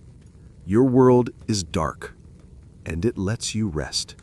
Historians still disagree, because of course they do. What would history be without a few tweed-coated scholars squinting suspiciously at one another across candlelit seminar rooms, brandishing dusty manuscripts and muttering, "Well, actually," under their breath? When it comes to segmented sleep, even with all the mentions in diaries, sermons, legal records, and medical treatises, there's still debate. Was it a universal habit, a quaint regional quirk, a class-based anomaly, or just a literary flourish that somehow tricked half the academic world into thinking people were all up at 2 a.m., nibbling on bread and chatting with their pigs? You're already deep in the second sleep mindset. You know it feels natural. But the modern world? It wants receipts. It wants spreadsheets. It wants 3,000 citations from different corners of medieval Europe, all agreeing in unison. And it's not getting that. Let's start with what they do agree on. Historical fact: the term first sleep and second sleep appears in dozens of texts from the late medieval to early modern period. These phrases pop up in household manuals, religious instructions, even court transcripts. They're used casually, like everyone knows what they mean. Because, spoiler, they probably did.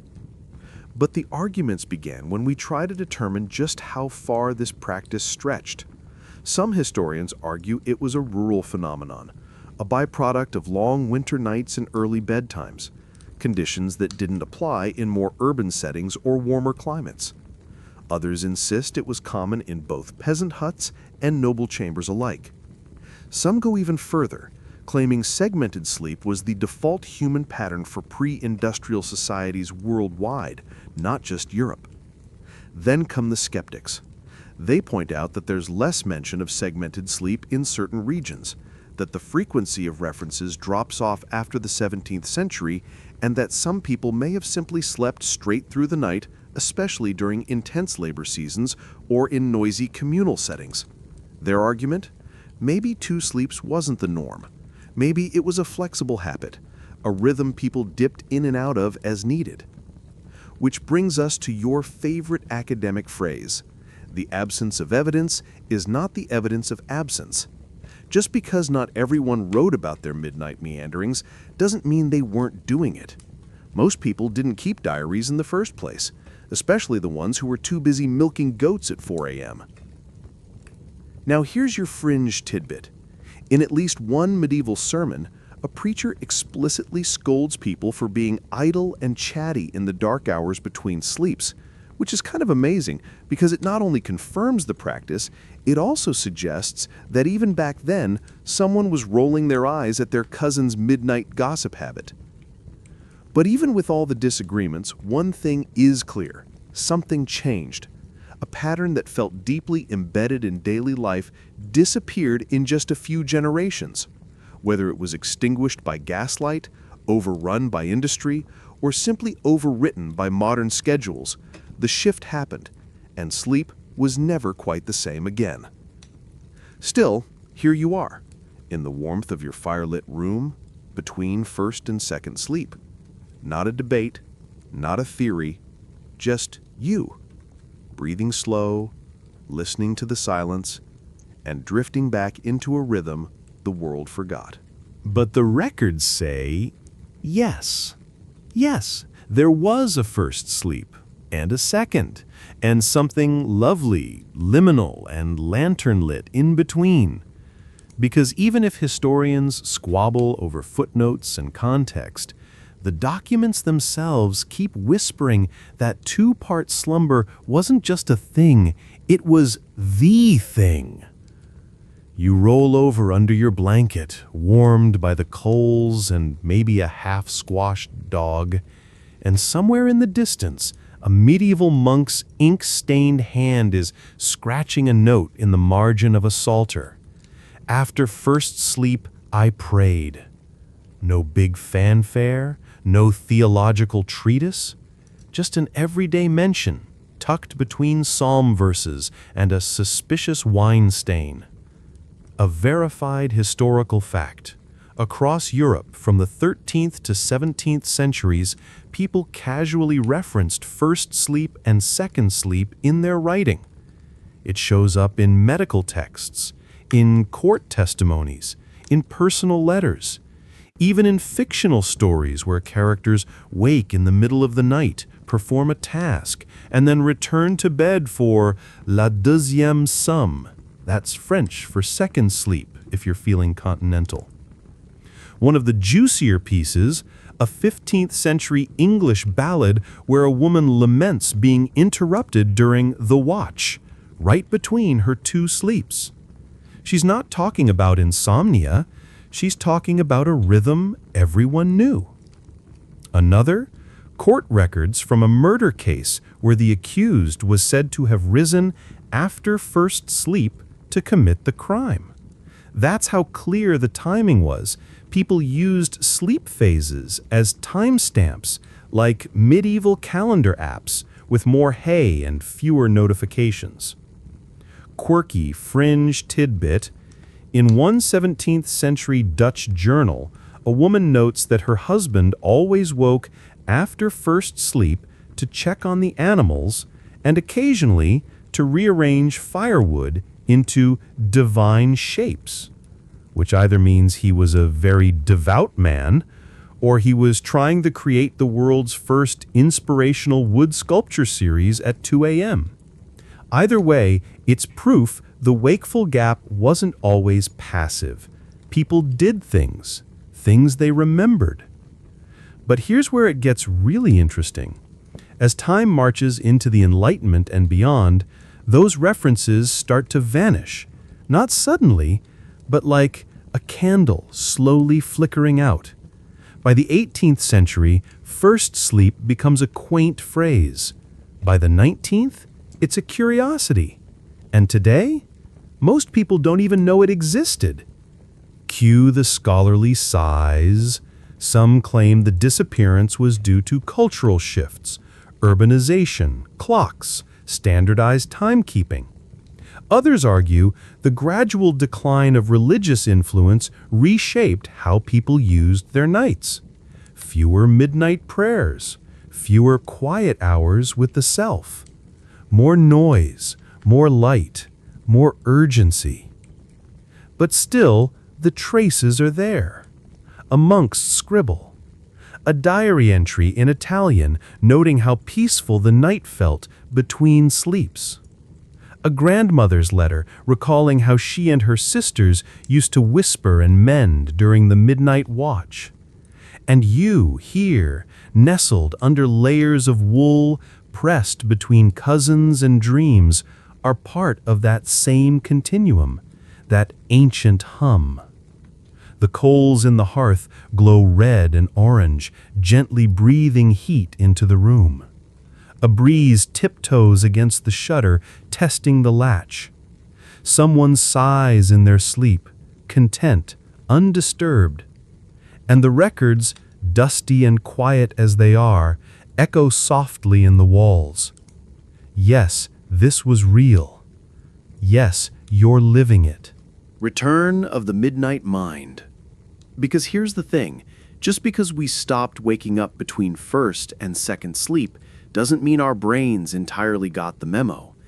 In fact, modern sleep science is starting to suggest that your body remembers. Deep down, your ancient rhythm is still ticking away, waiting for a break in the noise to rise again. You've woken up at 3 a.m. before, haven't you? No alarm, no snoring dog, no obvious cause.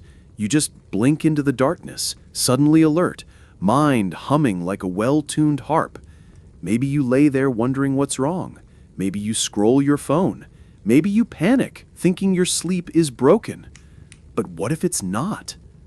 Here's the mainstream modern fact. Studies in the past few decades, especially ones involving people in total darkness without artificial light, show a natural tendency for human sleep to segment.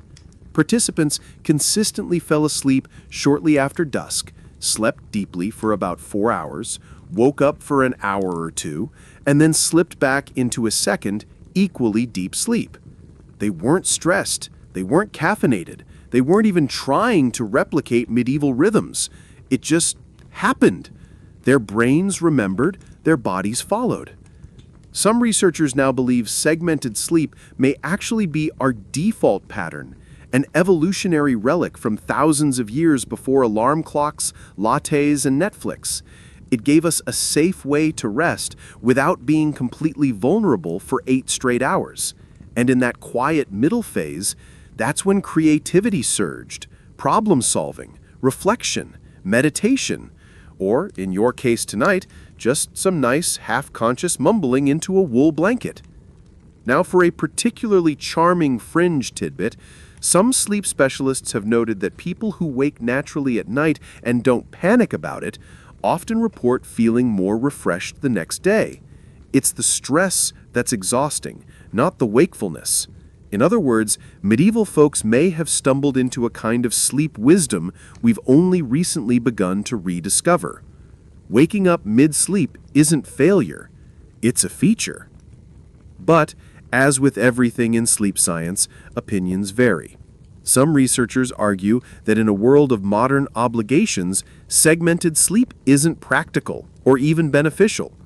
Others point out that natural rhythms are all well and good, but if your toddler wakes you up at 3 a.m. demanding cheese, all bets are off. Still, more and more voices are suggesting we rethink our rigid notions of normal sleep. Maybe we're not broken. Maybe we're just out of tune with the symphony our ancestors heard nightly, the one that played between the embers and the dawn. And you? You're in that symphony now, lying in the gentle hush between dreams. No phone, no fluorescent lights, just the creak of timbers, the soft breath of sleeping family, and your own thoughts wandering like fireflies in the dark. The midnight mind is alive, calm, dream-drunk maybe, but listening. You sigh, you roll to your side, and slowly, steadily, the music fades again. Second sleep is waiting to carry you the rest of the way. Nap like a surf. That's the spirit.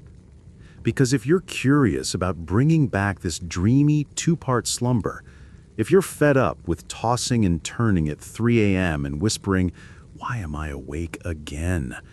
maybe it's time to take a cue from your straw mattress sleeping, nightcap wearing ancestors. Let's get one thing clear. The goal here isn't to cosplay as a medieval peasant in your bedroom. No need to stuff your mattress with hay, unless you're feeling particularly crunchy. And please, please don't bring a live chicken into your sleeping quarters. But the concept of segmented sleep, That you can try. Let's begin with a practical historical truth. Medieval people didn't nap during the day so much as allow their nights to breathe. Sleep was flexible, fluid, not trapped in a single inflexible block. And if that sounds radical in your 9 to 5 alarm-clocked world, well, that's because it is.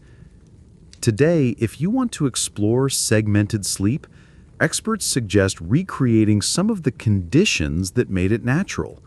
Start by dialing back the artificial light. Use soft, warm tones at night. Candlelight, if you're brave, but let's not burn down the apartment. Dim your screens, or better yet, avoid them entirely after sunset. Give your brain a chance to remember what real darkness feels like. Then, go to bed earlier. Not midnight, not just one more episode o'clock. Try slipping into bed shortly after sundown, or at least a couple of hours earlier than usual. Let your body fall into that first deep phase. If you wake up in the night, don't panic. Don't grab your phone. Don't Google, "Why am I awake again?" for the 47th time. Instead, lean in. Get up gently. Light a candle. Sip warm water. Journal. Read. Stretch. Meditate. Do something quiet, intentional, and calm. And when the drowsiness returns, and it will, return to bed. Let second sleep take you. Now, quirky fringe tip for your modern experiment. Some people have reported that second sleep dreams, even today, still feel richer, more symbolic, more narrative, like your mind saved the best material for Act 2. Whether it's subconscious sorting or your soul doing a late-night Netflix binge of weird symbolism, who knows? But those dreams hit different. Of course, modern life complicates things. Jobs, kids, alarms, school drop-offs, high-stakes brunch plans. You may not be able to nap like a surf every night. That's okay. Even one experiment can reconnect you with the rhythm your body still remembers. And you don't have to go full medieval. You can pick and choose. Try an early bedtime here, a midnight meditation there. Reintroduce softness to a world that's always in a hurry. Some sleep researchers now suggest our obsession with sleep hygiene, all those rules and apps and anxiety, might be part of the problem. We treat sleep like a job, a chore, a test we're constantly failing. But the medieval mindset? Sleep wasn't rigid. It was responsive, seasonal, human. And so tonight, you roll into bed a little earlier. You light a single warm lamp. You breathe deep. You fall asleep not with a deadline, but with a kind of curiosity. What will this sleep feel like? When will you wake? And what lovely, quiet moment will meet you there? The rhythm we forgot still hums, soft and low beneath our modern noise. You're lying there, caught in the gentle cradle of second sleep, the last threads of dreams unwinding around you like cobweb silk. Outside, the stars are fading. A faint gray blush creeps into the edges of the sky, and soon the day will come roaring back. The dog will bark, the rooster will overachieve, the baby will cry. But for now, this moment, there is still peace. In your bones, you feel the final heartbeat of the night. Your breathing is slow, full, quiet. The kind of breath you don't notice until you're about to let it go. You turn your head slightly, nuzzling into a warmer fold of blanket. The fire is almost gone, but there's just enough ember glow to paint the ceiling in trembling orange. This, you realize, is not the kind of sleep you fall into exhausted. This is the sleep that welcomes you like an old friend. It waited. You returned. One last time. A historical truth worth lingering on. The shift away from segmented sleep happened not because we became more enlightened, but because we became more controlled, more scheduled. Somewhere along the way between factory bells and glowing clocks, we stopped trusting ourselves to know when to rest. We stopped listening. But we didn't lose the rhythm. We just forgot it. Tonight, you remembered it. You lived it.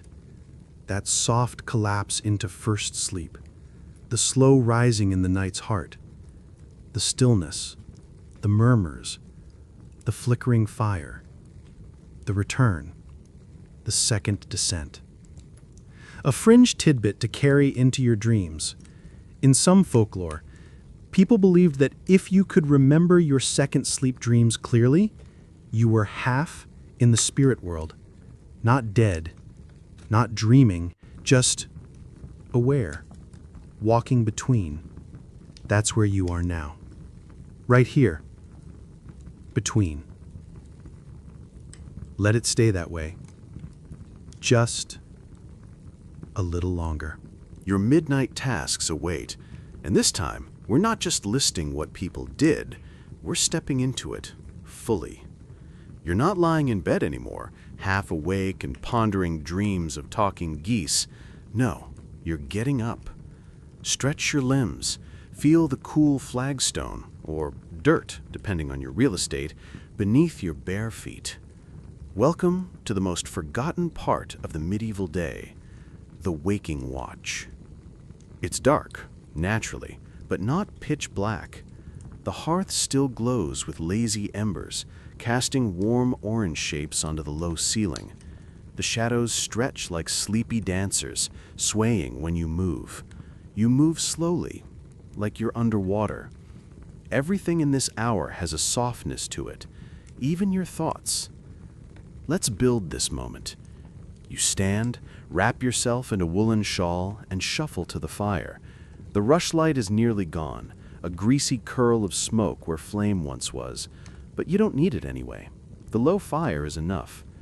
You poke it gently with an iron rod. One ember jumps and sighs out a puff of sparks. There's no one else awake, not right now. The snores have gone quiet. Your brother mumbled in his sleep earlier, something about the tall turnip again, but now even he's settled. The dog lifts an eye as you walk past, decides you're not worth the effort, and promptly resumes his dreams. So what do? Tonight you kneel beside the hearth and begin mending a torn bit of linen, not because it's urgent, but because your fingers want to move. This is your time. No barking dogs, no screaming children, no shouting about missing cheese. Just silence, intention. The thread pulls smooth through your fingers, the fabric pulling tighter with each pass. Here's your historical fact for the hour. People didn't just happen to be awake. They planned for it. Some households left small tasks unfinished at bedtime on purpose, knowing someone would rise and tend to them. Bread to be started, socks to be darned, iron to be placed near the fire for the next day's pressing. This watch time was part of the daily rhythm, unspoken, expected. But of course, we can't skip the weird, fringe tidbit incoming. Some believed that certain chores, especially spinning or weaving, were more powerful if done at night. The threads you spun under moonlight, it was said, would carry different energy, better luck, greater strength, or, if you were feeling spicy, subtle protection spells. After all, who's going to tell a hard-working woman that her yarn is too powerful? And then there's the other theory. Maybe the quiet itself was the real magic. That kind of peace when the world is still and your breath echoes against the walls, it changes how you think. Historians still debate this, of course. Was this period used primarily for work, for prayer, for dreaming? There's evidence for all of it. And maybe that's the answer. It was whatever you needed it to be. Tonight, for you, it's this. You finish your stitches, set the fabric aside, take one long sip of cool water from a wooden cup. Then you glance toward the bed, your bed, where warmth waits. The coals dim just a little more. You return to your straw mattress, pull the blanket over your shoulder. Your limbs are loose now, softened by motion and rhythm and silence. You're ready. Second sleep begins, not with a thud, but with a whisper. The clock wins. Eventually. And by clock, we don't just mean that ticking thing on your wall that silently judges your 2 a.m. snack decisions. We mean the mechanical marvel, the schedule enforcer, the unblinking overseer of modern life that slowly, inexorably choked out the sleepy poetry of segmented nights. You're still curled up in your medieval bed, the last wisps of second sleep still clinging to your lashes. But time, as you know it today, is creeping in. Not in the form of sunrise or bird call. Not in the fire's slow fade. No, this time it's a bell tower with gears, a factory whistle, a train timetable, a siren song of punctuality. Let's get historical. The rise of the mechanical clock, especially after the 14th century, began to rewire how people thought about time.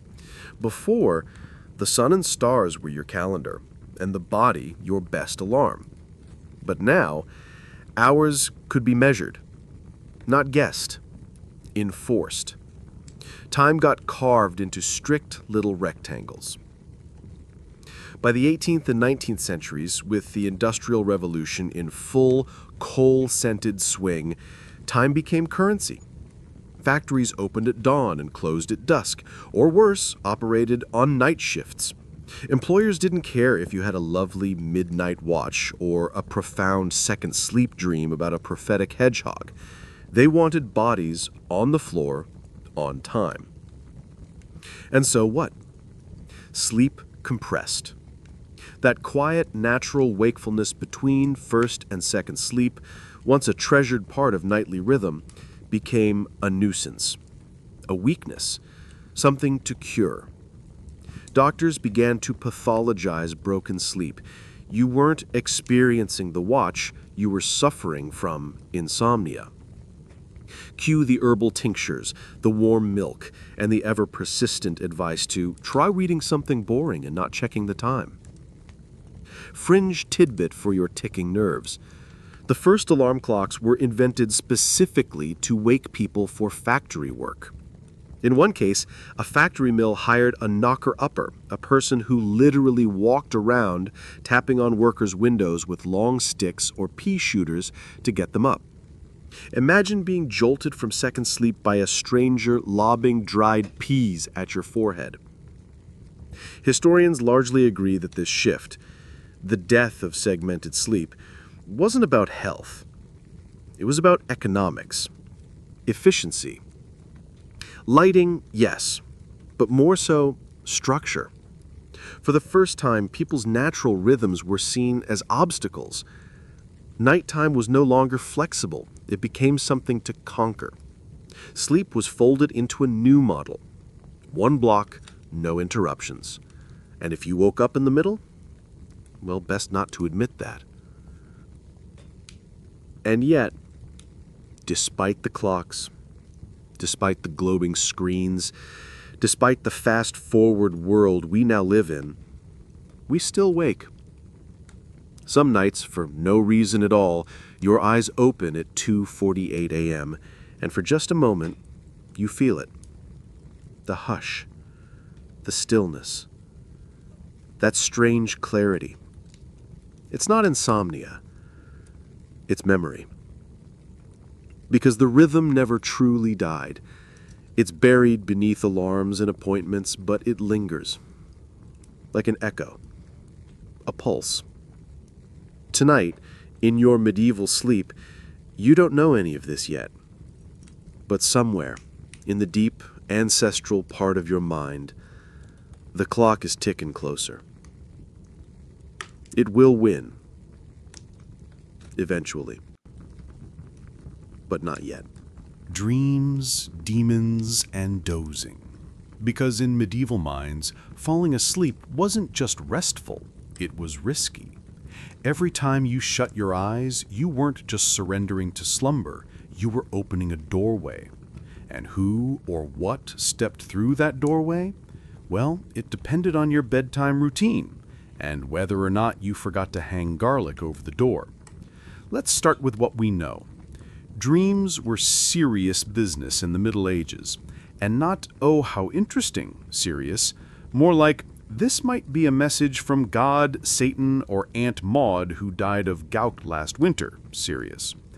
Dreams were seen as portals, direct connections to the divine, the diabolical, and the disturbingly symbolic. Historical fact, medieval dream books, yes, entire books, circulated widely, filled with detailed interpretations. Dreamt of water? That's emotional turmoil. Fire? Passion or divine judgment. Pigs? Either wealth or filth, or both. Dreamed of flying? Depending on who you asked, you were either holy or possessed. Basically, every REM cycle was a theological minefield. Some monks kept dream journals, so did nobles, and yes, occasionally peasants would consult a local wise woman, herbalist, or very smug neighbor to interpret their latest vision. Dreams weren't idle nonsense. They were seen as messages, and often messages from very moody senders. But let's get to the juicy stuff, the demon angle. Fringe tidbit of the night. Medieval people believed in night demons, spirits that would enter your room and sit on your chest while you slept, crushing the air from your lungs. Sound familiar? Today, we call it sleep paralysis. But back then, it was often blamed on the incubus, male demon, or the succubus, female demon. These unwelcome visitors weren't just stealing your breath, they were believed to seduce, torment, or even steal your vitality. Sleep too heavily? You might not wake up, or you might wake up feeling tainted. Cue the emergency baptism. To prevent such encounters, people took precautions. Protective herbs under pillows, iron knives under beds, crosses etched in the hearth ashes. Some even whispered prayers, specifically asking angels to stand guard at the four corners of the room. The bedtime vibe was equal parts cozy and slightly apocalyptic. Still, even the church wrestled with the meaning of dreams. Were they divine visions or dangerous temptations? Could saints appear in your dreams? Yes. Could the devil disguise himself as your dead grandmother and try to convince you to steal a chicken? Also yes. Very confusing. And as you might guess, scholars don't exactly agree on how seriously all this was taken.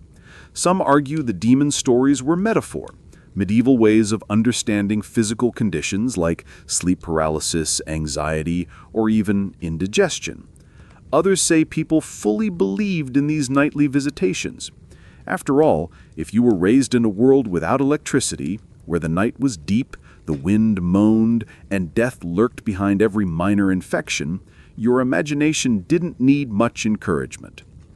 But for you tonight, things feel different. Not scary, just heavy with meaning. You lie down after your brief midnight watch.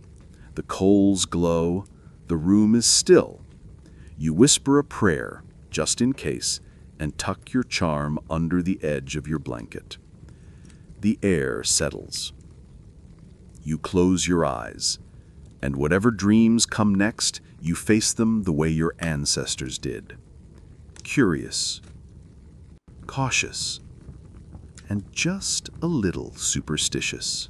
And now, you rest. Let your breathing settle, long and slow.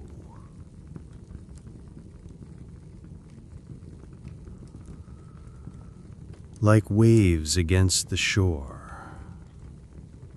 Let the story you've traveled through tonight, the flicker of rushlights, the weight of wool blankets, the hush of midnight murmurs, wrap itself around you like a warm shawl. You've stepped inside a world that moved slower, slept deeper, and lived closer to the night. A world that wasn't afraid of stillness, that didn't panic when the clock struck 2 and the eyes opened gently in the dark. The fire has died now. The dog has gone silent. Even the chicken has given up her rustling. Your family, who once shifted and whispered through the watchful hours, are now motionless, limbs heavy with rest. The embers glow faintly, like tired eyes finally closing. Let your shoulders relax. Soften your jaw. Release your tongue from the roof of your mouth. Feel your body sink inch by inch into whatever holds you. Bed, couch, blanket, the soft weight of dreams already forming. The sky outside is just beginning to remember morning, but it's not here yet. There's time to drift, to forget, to be forgotten. You've returned to a rhythm the world tried to silence, but your body, your beautiful, wise body, never really let it go. Let sleep take you now. Let it hold you. You are safe. You are warm. You are home.